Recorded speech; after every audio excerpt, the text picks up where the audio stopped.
우리 교회는 간증이 많은 교회이고요. 홈페이지 들어가면 간증이 쌓여져 있는데요. 제자훈련 간증, 단기 선교 간증, 세례 간증, 특세 간증, 알파 간증, MK 수련회 간증, 교회 사역 간증, 또 개인 간증 등에서 모든 세대들이 간증에 많이 참여했는데, 좋은 간증을 들으면 그래 맞아 그러면서 공감이 되면서 이제 이렇게 목마름을 갖게 해주거든요. 그래서 교회 한번 오고 싶고 또 말씀을 듣게 되는 실마리가 되잖아요.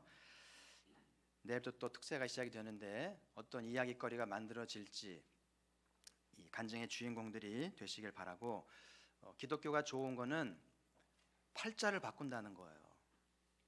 팔자련이라고 사는 것보다는 이 기구한 팔자, 마음에 안 드는 팔자, 내가 원하는 게 아니잖아요. 근데 부모가 팔자를 줬지만 이제 기독교 신앙을 가지게 되면 팔자를 바꿀 수 있어요. 그래서 원하는 내 인생을 만들어갈 수 있는 것이 기독교의 축복이기 때문에 이번 특세가 그런 기회인 줄을 믿으시고요.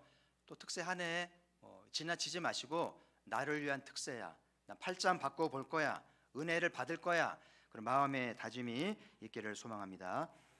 누가복음에 이런 말씀이 있어요. 누가복음 15장 7절 보시면 같이 읽어보죠. 시작. 내가 너희에게 이르노니 이와 같이 죄인 한 사람이 회개하면 하늘에서는 회개할 것 없는 의인 99으로 말미암아 기뻐하는 것보다 더 하리라. 누가복음은 사도행전과 누가가 쓴 전후편이잖아요.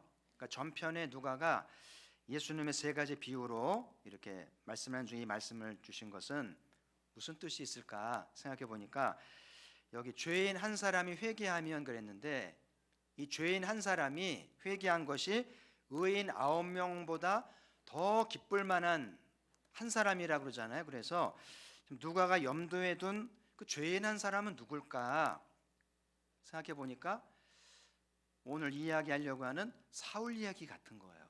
이 사울 한 사람이 죄인임을 깨닫고 회개한 것이 얼마나 강력한지 사도행전에서 펼쳐지는데, 이 사도행전에 이 사도 사울의 회심 이야기가 3번이나 돼 있어요.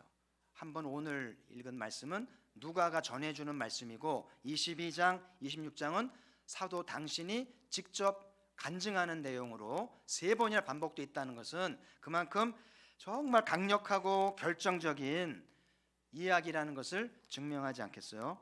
그래서 오늘 사울이 주님 만난 이야기를 나누면서 은혜도 받고 또 누가의 심정으로 내가 그런 한 사람 되려는 간절한 마음으로 말씀을 듣고 은혜 받기를 소망합니다. 첫 번째 사울의 이야기는 부활하신 주를 경험하게 되는데요. 오늘 본문에 보면 이 사울이 살기가 등등해 가지고요. 살기 아시죠? 살기 있는 눈빛을 보면 무섭습니다. 그런 살기를 가지고 이제 공문을 받아서 박해하러 가는데, 공문을 받았다고 하는 것은 유대교 당국이 이 사울의 박해를 합법화해 주고 지지해 준다는 거기 때문에 더 기세가 등등하고 더 당당하잖아요. 마치 검사가 체포영장을 갖고 들이닥치면 막을 수가 없는 것처럼 굉장히 당당한 박해를 하고 있다는 증거가 되는 거고요. 그래서 사울과 일행이 이제 다메섹으로 가는 길에 특별한 체험을 하게 되는데, 이제 하늘로부터 빛이 임하게 되면서 사울이 꼬꾸라지고 눈이 멀게 되죠.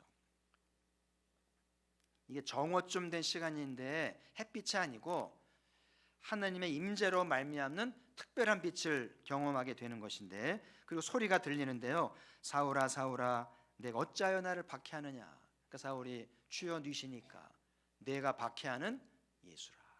이 음성을 듣게 되면서 사울이 주님을 만나게 되는데, 그 7절에 보면 사울과 같이 가던 많은 사람이 있는데 그 사람들은 소리는 이제 이렇게 듣기는 들었는데 무슨 웅웅웅웅 소리는 들리는데 사울이 들은 것처럼 똑똑한 말씀으로는 듣지 못했다는 거죠. 그들도 들었더라면 얼마나 좋을까요?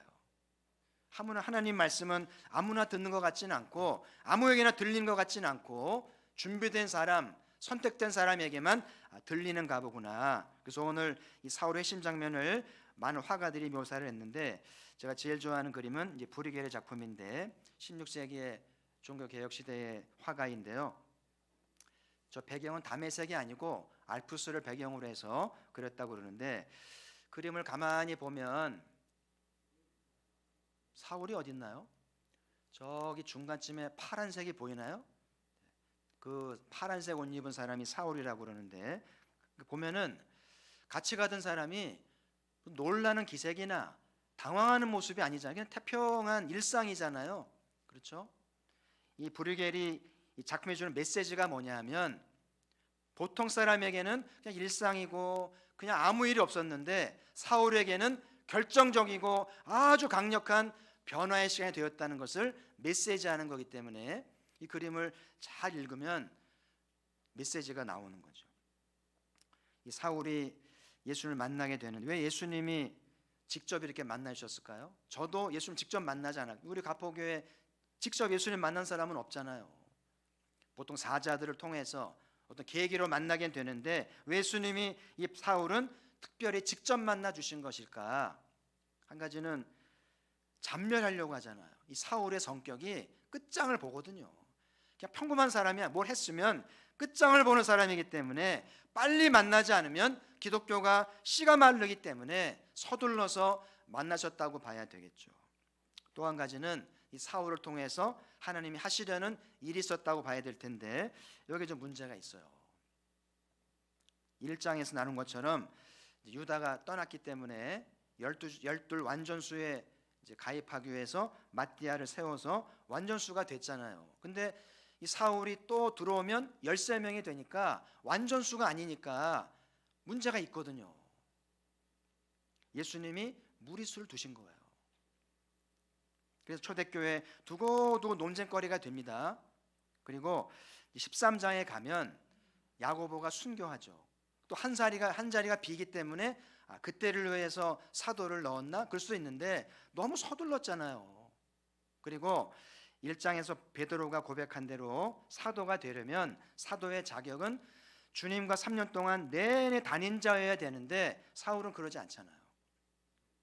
그러니까 사도의 자격이 없는데도 불구하고 왜 사도로 세우셨는가? 말거리가 되고요. 그 사도가 평생 사도의 진정성 때문에 시달림을 당하고 구설수가 되고 애를 먹습니다. 그럴 수밖에 없어요. 근데 중요한 거는 어쨌든지 간에 이 사도가 회심하고 사도가 되었기 때문에 기독교에 너무나 변화를 가져왔고 영향을 주었다는 것은 누구도 부정할 수 없어요. 오늘 사울이 주님을 만난 이후로 180도 달라지게 되는데요.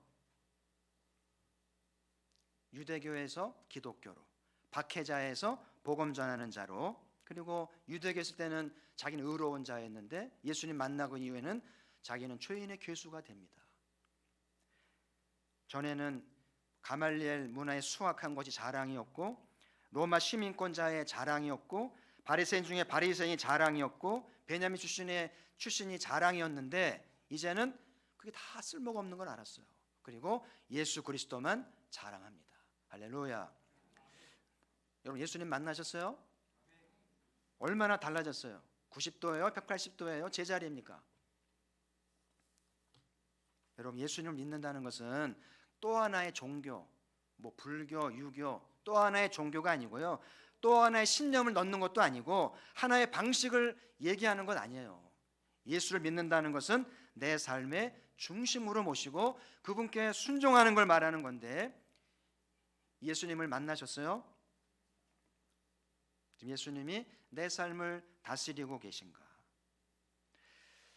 이 중심 되신 예수를 소개하는 도구들이 많이 있는데 두 가지만 좀 가져왔어요. 그림을 보시면 이쪽에 수레바퀴, 내비게이터가 말한 수레바퀴는, 이 수레바퀴의 견고함은 살도 아니고 외곽도 아니고 축이거든요. 가운데 축이 튼튼해야 좋은 수레잖아요.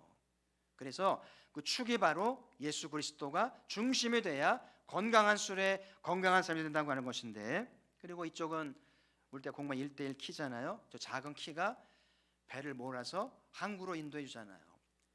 그 중심에 누가 계세요? 그리스도. 4주간 그리스도를 공부하잖아요. 그리스도가 중심에 계신 사람의 인생이 예수님의 인도로 멋진 항해가 되면서 풍성한 삶 살게 된다는 이야기죠. 이 예수님을 만났는가? 오늘 질문하셔야 돼요. 사도 바울이 갈라디아에 이렇게 고백을 해요. 갈라디아 1장 15절 16절인데요. 같이 읽어보시죠. 시작. 내 어머니의 태로부터 나를 택정하시고 그의 은혜로 나를 부르시니가 그의 아들을 이방에 전하기 위하여 그를 내 속에 나타내시기를 기뻐하셨을 때. 저희 말씀으로 좀 재밌는 장면이 그 속에 내 속에 나타내시기를 기뻐하신다고 그러잖아요. 맞나요? 기독교를 박해하고 잔멸하고 못되게 하던 인간인데 그 사람에게 나타나는 게 기뻐하셨다고요? 기뻐하셨을까요? 뭐 기뻐하셨다니까. 사도는 자격 없는 자기를, 죽어도 현찮은 자기를 나타나셔서 불러주셨는데 주님이 나를 그럼에도 불구하고 기뻐하셨구나. 할렐루야. 기독교는 우리 의의 종교가 아니에요. 전혀 자격이 없고 말도 안 되는데 기뻐하시면서 나타나시면서 불러주시잖아요. 근데 그 다음에 보면 재미있는 것이 사도가 어떻게 한 줄 아세요? 주님이 나에게 나타나시기를 기뻐하셨을 때 혈육과 의논하지 않았어요. 그 다음에 먼저 사도된 자들과 만나러 가지도 않았어요. 그리고 바로 아라비아로 가서 3년간 머물게 되는데요. 여러분, 일의 순서라는 게 있어요. 출가를 하려면 처자식과 부모님 가족과 인사를 해야 되잖아요. 인사도 안 했어요. 그리고 그렇게 박해를 했으면 사도들한테 가서 용서를 구하고 인정을 받아야죠. 근데 사도는 다 생략했어요. 이게 뭘 의미할까요? 저는 이 대목에서 사도가 영적으로 민감한 사람이구나. 그리고 절대 기회를 놓치지 않으려고 하는, 주님이 나타나실 적에 확실히 붙들려고 하는 그런 집중과 지혜가 있었기 때문에 일의 순서를 바꿔서 아라비아로 가서 주님을 찾았구나. 그런 느낌이 들어요. 우리도 사도 바울처럼 주님이 나를 만나기를 기뻐하셨을 때 좀 집중해서 3년간 아라비아로 가는 자세로 주님을 찾으면 얼마나 좋을까. 그래서 모든 말씀 하나 놓치지 않고 모든 사역에 참여하면서 은혜를 받으면 얼마나 좋을까. 사도 바울이 22장에서 자기 소리로 간증하는 내용이 나오는데 간증 마저 이런 말씀이 추가가 되어 있어요. 이러면서 들었다고 그래요. 하나님이 사울에게 왜 주저하느냐, 일어나서 주의 이름을 부르고 세례를 받고 죄에서 씻음을 받으라. 그래서 주저하지 않고 결단했다는 거예요. 기독교 신앙은 주저하면 안 돼요. 또 기회가 있겠지 미루면 안 돼요. 결단하고 당장에 실행을 해야 되는데 예수님은 내 삶의 중심입니다. 주님이 계셔야 우리 인생이 형통해요. 주님이 계셔야 질서가 있습니다. 할렐루야. 이번 특세를 통해서 이 주님을 꼭 만나서 은혜가 있기를 주의 이름으로 축복합니다. 두 번째 사울의 이야기는 사흘간 눈이 멀게 되는데요. 빛을 본 다음에 눈은 떴는데 소경이 됐어요. 그래서 사람이 부축을 해가지고 이제 직가랑거리로 데려가서 사흘간 먹지도 않고 이제 금식을 하면서 충격을 받게 되는데요. 저는 이 사흘간의 소경된 사흘간의 시간이 좀 와닿았고 사울에게 어떤 시간이었을까? 사흘간 소경을 있으면서 어떤 깨달음과 어떤 걸 생각했을까? 첫 번째, 사울은 지금까지 유대교 모태신앙인데 소경신앙이었다는 거예요. 모태신앙인데 내가 눈멀었었구나. 깨닫는 시간이었다는 이야기죠. 요한복음 9장 10장에 소경 이야기가 나오잖아요. 소경 고쳐주시니까 또 바리새인들이 또 시비를 겁니다. 그래서 바리새인과 대화하는 중 예수님이 그래요. 너희가 소경되었더라면 죄가 없었을 텐데 본다고 하니까 죄가 여전히 있구나. 그러니까 소경은 주님을 만나고 눈이 멀쩡한 바리새인은 주님 비난거리고 문제가 있지 않아요? 예수님 눈에 바리새인은 눈뜬 장님인 거예요. 두 눈 뜨고도 주님을 알아보지 못하고 시비를 겁니다. 제가 좋아하는 말 중에 텅 빈 충만이라는 말인데요. 텅 빈 충만. 텅 비어 있는데 자세히 보니까 충만한 거예요. 참 멋진 말이죠. 반대로 뭔가 가득 차고 넘치는 것 같은데 알고 봤더니 텅텅 비었고 속빈강적인 거예요. 지금까지 사울이 모태신앙으로 살아오면서 내가 속빈강정이었고 눈먼 소경 신앙이었음을 깨닫게 된 것이 이 3일간의 시간이었는데요. 나중에 사울이 사도로 사역하면서 유대인 개종의 킬러가 되잖아요. 유대인의 아킬레스를 아는 거죠.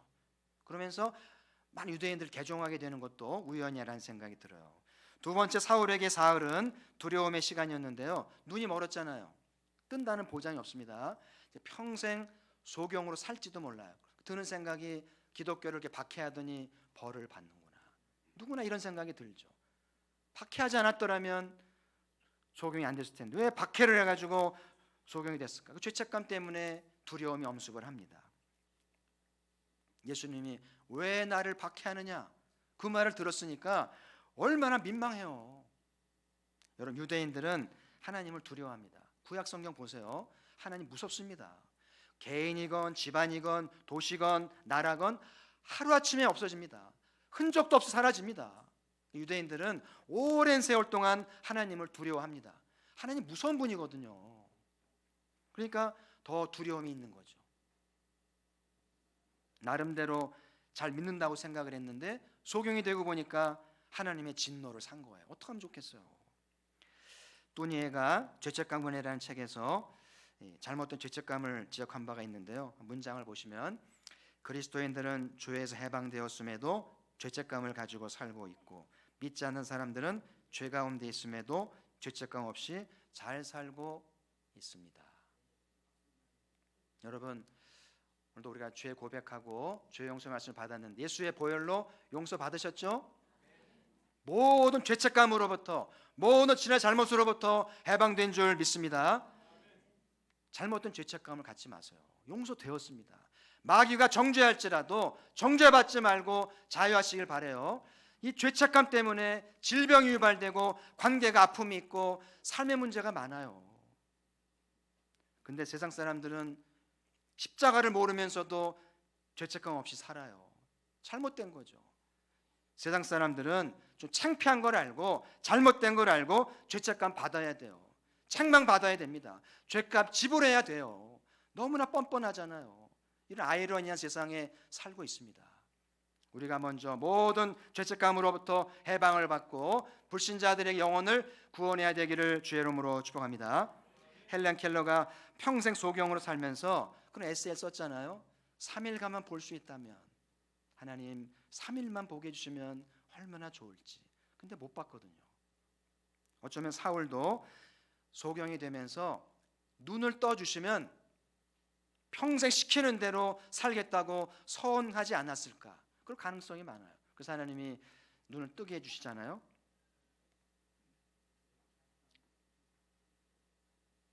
세 번째, 사울에게 사흘은 모든 걸 지우는 시간이었을 것 같아요.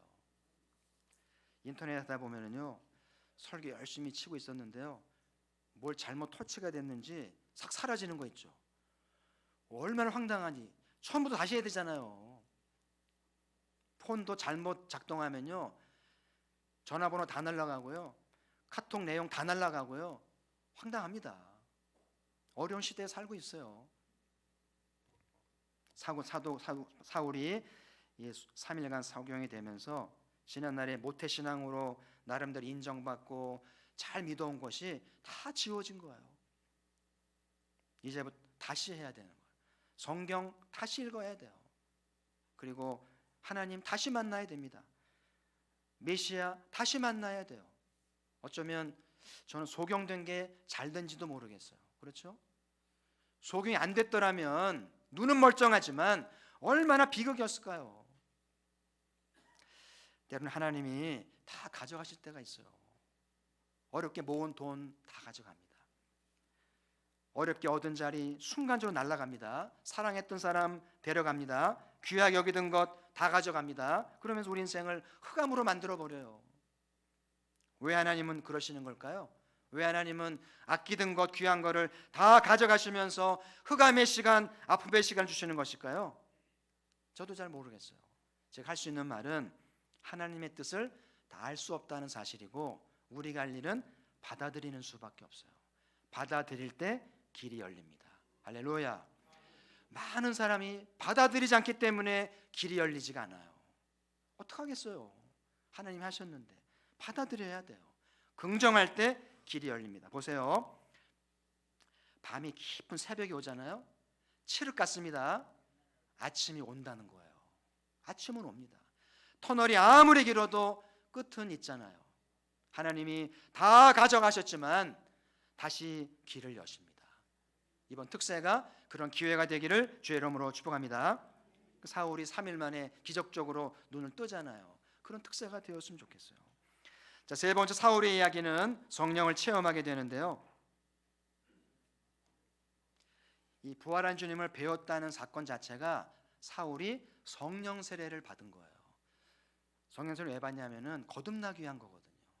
거듭나려면 성령 세례 받아야 돼요. 근데 그런 생각을 해봤어요. 2장에서 120명의 제자가 성령 세례를 받는데 아주 강한 바람처럼 뜨거운 불처럼 성령을 체험했잖아요. 그거하고 오늘 사울이 부활의 주님을 만난 거하고 어떤 게 더 강력해 보입니까? 어떻게 성령 세례를 받으면 좋겠어요? 제가 볼 때는 둘 다 강력해요. 아주 강한 바람처럼 뜨거운 불처럼 은혜 받는 것도 아주 대단하고요. 부활한 예수 직접 만나는 것도 대단하고요. 그러잖아요. 흔히 인생 한 방이잖아. 인생 한 방이라고 그러잖아요. 이 말 싫어하는 사람도 있죠. 무슨 한 방이냐고. 근데 사람들 좀 보세요. 주변에 한순간에 달라져요. 천국과 지옥이 한순간인 것 같지 않아요? 지금 120명의 제자도 오늘 사울도 한순간에 달라지잖아요. 교회 오래된다고 달라지는 게 아니에요. 하루를 다녀도 일주일 다녀도 주님을 만나면 달라지는 거예요. 아멘. 아나니아가 말씀에 순종해서 사울을 찾아갑니다. 사울이 볼 때 이 양반이 온 것도 기적이에요. 어떻게 알고 왔을까요? 하나님이 인도하신 거죠. 그래서 얘기를 해요. 형제 사울아, 주 곧 내가 오는 길에서 나타났던 예수께서 나를 보내어 너로 다시 보게 하시고 성령으로 충만하게 하신다. 그러니까 성령 세례를 예수님께 받고 아나니아 통해서 성령 충만을 받게 되는데 눈이 뜨게 되면서 눈에서 비늘 같은 것들이 벗겨졌다. 이렇게 표현되어 있죠. 눈에서 비늘이 벗겨진 건 뭘까요? 제가 여러 말씀을 드리는데 시력 교정이 아니잖아요. 시각 문제가 되는 게 아닌 거죠. 만약에 기도할 때마다 비늘이 벗겨지면은요 안과 다 문 닫아야 돼요. 그렇잖아요. 그런 게 아닌 거예요. 눈에 비늘이 벗겨진 거는 사울에게 있어서 어떤 내면의 변화 또는 관점의 변화, 신념 체계의 변화, 마음의 변화, 그런 변화를 얘기하는 거죠. 변화가 되니까 달라지는 거예요. 많은 사람이 교회도 다니고 봉사도 하고 직분도 받는데 비늘이 그냥 있어요. 그러니까 영적으로 뿌였습니다. 희미해요. 확신을 가지지 못해요. 그리고 주님의 뜻 잘 몰라요. 영적으로 자라가지가 않아요. 여러분, 사울이 예수님을 만나긴 만났는데 비늘이 안 벗겨졌으면 어떻게 됐을까요?